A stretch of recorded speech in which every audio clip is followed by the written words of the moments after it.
Hi అండి, ఈరోజు అయితే నేను మా లంచ్లోకి చేసుకున్న ములక్కాడ కోడిగుడ్డు రెసిపీ అయితే చూపిస్తున్నాను.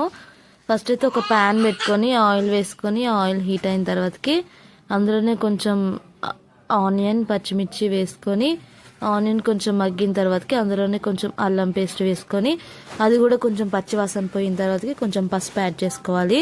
నెక్స్ట్ ఇందులోకి మనం కట్ చేసి పెట్టుకున్న ములక్కాడలు వేసుకొని ఇందులోనే కొంచెం సాల్ట్ కొంచెం కారం వేసుకొని ములక్కాడలకి మంచిగా పట్టించుకోవాలి.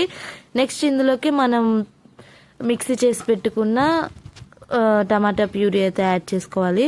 మీకు నచ్చితే ఇలా టమాటా పేస్ట్లో అయినా వేసుకోవచ్చు, లేకపోతే ముక్కలుగా అయినా వేసుకోవచ్చు.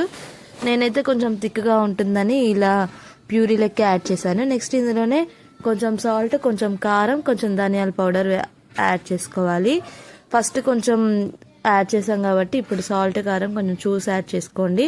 నెక్స్ట్ కొంచెం వాటర్ పోసుకొని ములక్కాడలు కోడిగుడ్లు మంచిగా ఉడికే వరకు ఉడికించుకొని మనం దించే ముందు కొంచెం కొత్తిమీర కొంచెం కరివేపాకు వేసుకొని లాస్ట్కి ఫైనల్గా మసాలా పౌడర్ వేసుకొని దించేసుకుంటే అంతే అండి. సూపర్ టేస్టీగా ఉండే కోడిగుడ్డు మునక్కాడ కర్రీ అయితే రెడీ అయిపోతుంది.